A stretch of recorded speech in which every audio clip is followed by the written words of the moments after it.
अपने देश की दिल में लगी टीस, कैसा है मेरा देश। नमस्कार दोस्तों, इस कहानी का टाइटल है कैसा है मेरा देश। स्वागत है आपका हमारे गजब ज्ञान यूट्यूब चैनल में। दोस्तों, आज हम आप लोगों को एक ऐसी ज्ञानवर्धक कहानी लेकर सुनाने के लिए जा रहे हैं जिसे सुनने के बाद हम और आपको बहुत कुछ शिक्षा मिलने वाली है। तो दोस्तों, सबसे निवेदन है, कृपया अगर आप नए दर्शक मेहमान बंधु बनकर के आए तो हमारे चैनल को सब्सक्राइब करें और अपने परिवार के साथ में शेयर जरूर कर देना। दोस्तों, कैसा है मेरा देश, आज एक कहानी के माध्यम से हम आप लोगों को समझाते हैं। बहुत ही शिक्षाप्रद, बहुत ही ज्ञानवर्धक और बहुत ही आनंदमय कहानी है ये। दोस्तों, किसी गांव में और एक भैंसा रहता था। भैंसा आप लोग जानते हो, भैंसा जितना ही बलिष्ठ था उतना ही उन्मुख था। वो दिन भर गांव की गलियों से लेकर खेतों तक स्वच्छंद विचरण करता था। कभी गांव की टेढ़ी संकीर्ण गलियों में घूमकर गोबर लगी भैंसों को छेड़ता, कभी गांव से ठीक बाहर वाले गड्ढे में कीचड़ का शीतल लेप लगाकर लेटा रहता था, और कभी गांव से बाहर लहलहाते मेड़दार खेतों में घूमने चला जाता। खाने की तो जैसे मौज ही थी। किसी के खेत से गेहूं की बालियां चर ली तो किसी के खलिहान से धान के पके डंठल नोच लिए, और मकरंद की तरह मीठे दूध तो वहां मैदानों से सालों पनपते रहते थे। जब रात होती और स्याह आकाश सितारों से भर जाता तो भैंसा भी अपने वास स्थान गांव को जोड़ने वाले कच्चे रास्ते के किनारे खड़े विशाल पीपड़ की जड़ के पास पहुंच जाता। फिर वहीं नरम धूल के फुलके में बैठकर अपनी दिन भर की थकान को मिटाता। लेकिन भैंसा को मालूम ही नहीं पड़ता कि कब नींद ने उसे अपने आगोश में ले लिया। इसका पता उसे रात्रि को भी नहीं चलता था। दोस्तों, इतना सुख था उस भैंसा को। तो एक बार गांव के एक किसान ने मक्के की खेती की। कुछ दिनों में किसान के कठिन परिश्रम की बदौलत मक्के का खेत लहला उठा। घनी क्यारियों में ऊंचे ऊंचे डंठल से अतिपुष्ट बालियां फूल पड़ी। भैंसे की नजर इन बालियों पर पड़ी। दोस्तों, उसने चक्कर देखा। मक्के की हरी बालियां उसे इतनी पसंद आई कि वो रोज खेत पर आने लगा। किसान परेशान हो उठा। वह सोच में पड़ गया, भैंसा खेत पर गीत चुका है, खेत को देख चुका है और खाने से ज्यादा फसल रौंदने से बर्बाद हो रही है। इसे रोकने के लिए कुछ करना होगा। दोस्तों, किसान को शीघ्र ही एक उपाय सूझा। क्यों न भैंसे को लेकर ले जाकर ऐसी जगह छोड़ाया जाए जहां से लौटना संभव ना हो। और किसान ने ऐसा ही किया। अगले दिन किसान ने भैंसे को गांव वालों के साथ मिलकर घेरा, फिर गड्ढे में गिराकर मोटे रस्से से बांधकर आंखों पर काली पट्टी बांधी और गाड़ी पर लादकर बहुत दूर ले गया और ऐसे बियाबान जंगल में उतार आया जहां से भैंसा कभी वापस लौटने की सोचा भी नहीं, और यदि सोचा भी तो रास्ता न सूझे उसे। किसान ने भैंसे की रस्सी खोल दी और झट से गाड़ी पर चढ़कर लौट आया। जब गले से रस्सी खुली, आजाद होने के बाद उस भैंसे ने अपने खुर से आंखों पर बंधी पट्टी को खिसकाया तो सामने एक अनभिज्ञ देश पाया। उसने हर तरफ उचक उचक कर देखा। दूर क्षितिज तक धूसर रेतीली मिट्टी और कास झलास से झुरमुट के सिवा कुछ भी नहीं दिखता था। चारों दिशाएं एक जैसी जान पड़ती थीं। वृक्ष के नाम पर बेर और बबूल के कांटेदार झाड़ लगे थे। बुरबुरी बलुई धरती यत्र तत्र हरे लतर से ढकी थी। उसने पके ककड़ी की गंध आ रही थी। वहां दिन की कड़ी धूप में भी धुंध छाई थी जो अद्भुत शीतलता का भास करा रही थी। दोस्तों, आकाश धूमिल था, धरती अस्पष्ट थी। उस बियाबान में कहीं कोई जीव भी नहीं दिखता था, न जीवन का कोई चिन्ह दिखता था, सिवाय गीदड़ों की मादों के। दूर तक निर्बाध पसरी धरती उन्मुक्ता का एहसास कराती थी। ये किसी विशाल नदी का तटीय मैदान जान पड़ता था। पर न जाने क्यों भैंसों को उस भैंसे को ये जगह पसंद नहीं आई। यहां से निकलना होगा, पर कैसे निकले? सात दृश्य 14 भ्रमित कर रहा था। वो मदद के लिए चारों ओर देखने लगा। तभी उसकी नजर एक नीलगाय पर पड़ी जो बड़ी चाव से भूमि से गुलाबी कन्ने खोद करके खाने में व्यस्त थी। एक उम्मीद जगी भैंसा के दिल में। भैंसा ने सोचा, शायद इस नीलगाय को यहां से निकलने का रास्ता मालूम होगा। पास जाकर पूछता हूं, इससे मुझे बाहर का रास्ता पता चल सकता है। भैंसे ने पास जाकर पूछा, सुनो बहन, ये कौन सी जगह है? यहाँ से बाहर निकलने का रास्ता है क्या कहीं? मुझे यहाँ से जाना है। नीलगाय अपने सुखमंडल में घुसपैठ से पहले थोड़ी तो परेशान हुई, पर सामने एक प्रवासी पशु को इस द्रोह दुस्तर में पहुंचा देखकर हैरत में पड़ गई और फिर उसके प्रश्न को सुनकर तो और ज्यादा हैरान हो गई। नीलगाय ने कहा, तुम्हें यहाँ से निकलना है? नीलगाय ने पहले तो भैंसे को हर कोण से देखा, चारों तरफ घूम करके उसे देखा, फिर हंसते हुए बोली, तुम यहाँ से जाना चाहते हो? अरे मंदबुद्धि, तू कितना भाग्यशाली है जिसे ढूंढने में जीवन बीत जाता है। वहां तू अनायास पहुंच गया। यहाँ की हर घास एक मीठी कंद है, तुझे मालूम होना चाहिए।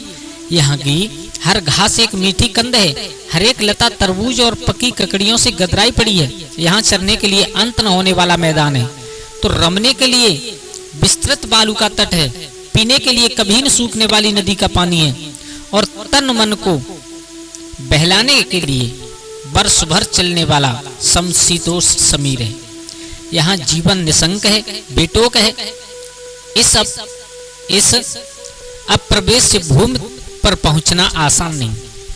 जो यहाँ प्रवेश पा गया फिर वो जाता नहीं है, यहीं का होकर रह जाता है। और तू कैसा मूड और पागल है जो यहाँ से जाने का रास्ता पूछ रहा है?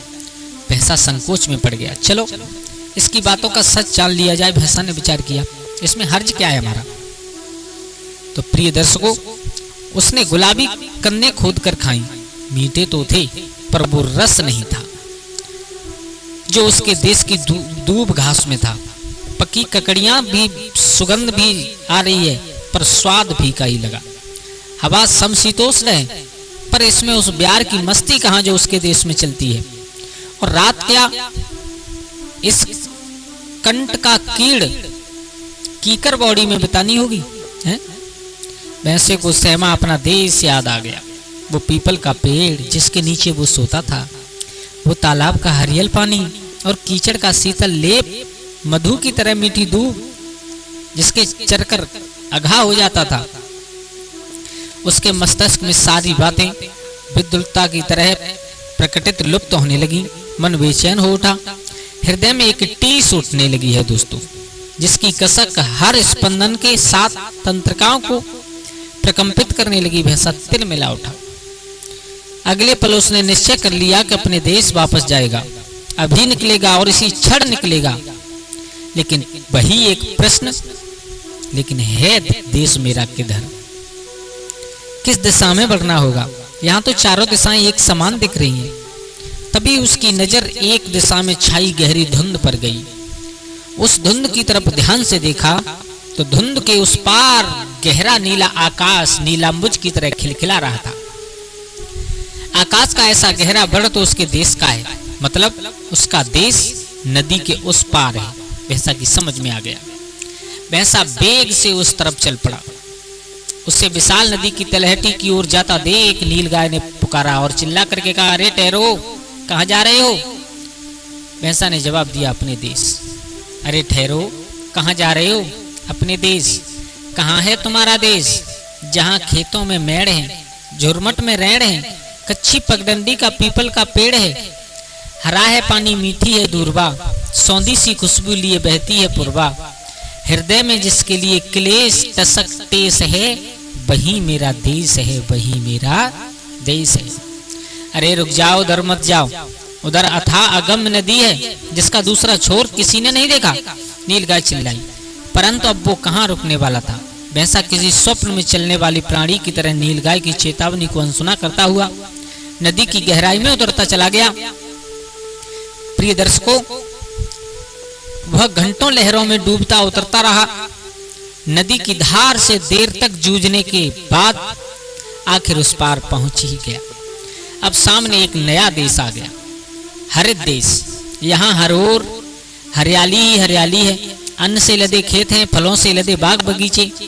जिस मक्के की फसल खाने के लिए उसे गांव से निकाल दिया गया था, उसके यहाँ क्षितिज तक फैले हैं, जिनमें सुबक सींगों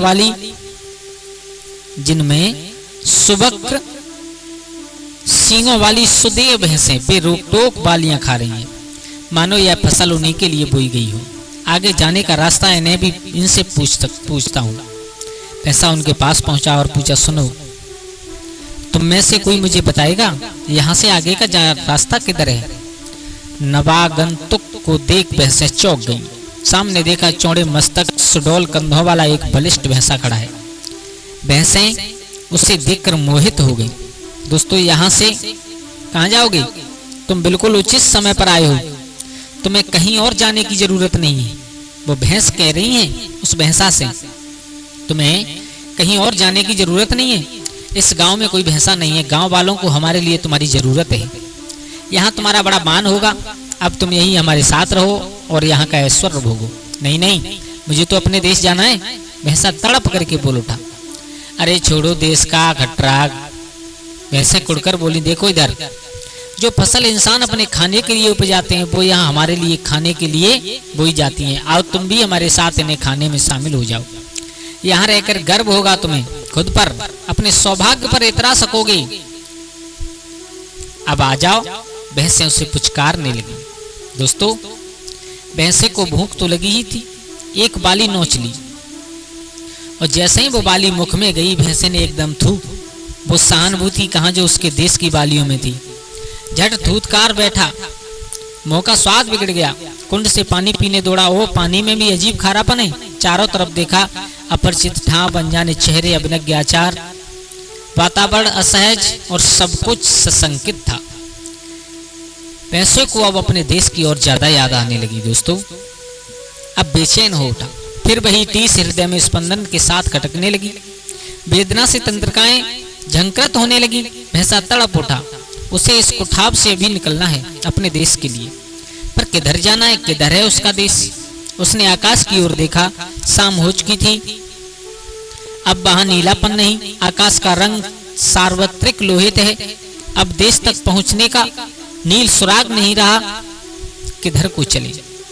अकस्मात उसकी नजर उन कौओं की कतार पर पड़ी जो रोज चिल्लाते हुए अपने बसेरे की ओर लौट रहे थे।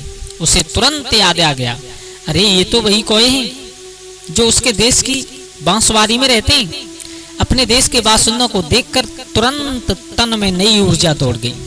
अंग स्फुरित होने लगा। भैंसा उसी दिशा में बढ़ चला जिधर कौए जा रहे थे। चकित भैंसों का झुंड उसे पूछने लगा। जो भैंसें चल रही थी वो एकदम पुकारने लगी, रुक जाओ, रुक जाओ, किधर जा रहे हो? भैंसे ने जवाब दिया, अपने देश। रुक जाओ, किधर जा रहे हो? अपने देश। कहाँ है तुम्हारा देश? जहां की रज रज से परिचित हूं सारा। कहाँ है ठोकर, कहाँ है सहारा? जाने हैं चेहरे सुबह शाम दोपहरे। कहाँ दिन बिताए, कहाँ रात ठहरे। तन में जिसके स्मरण से स्फुरण अवशेष है, वही मेरा देश है, वही मेरा देश है। श्रोता बंधुओं, भैंसें चिल्लाई, ठहर जाओ, ऐसा सुख और सम्मान कहीं नहीं पाओगे। परंतु अब वो कहाँ रुकने वाला था। आंखों में देश का मानचित्र और मन में एक झलक सी ललक लिए भैंसा आगे बढ़ता चला गया। चलते चलते घंटों बीत गए। अंधेरा घेरा आया। अब भैंसा एक नगर में प्रवेश कर चुका था। दोस्तों, एक शहर में घुस चुका था। लगता है ये कोई मानव बस्ती है, पर उसके देश से एकदम अलग है। बड़ा अजीब देश है। यहाँ खेत नहीं है पर सारे अन्न मौजूद हैं। बाग नहीं है पर सारे फूल मिल रहे हैं। बगीचे और क्यारियां नहीं है, सभी तरह की फल सब्जियां रखी हैं। ज्यों ज्यों रात चढ़ रही है, उजाला बढ़ता जा रहा है।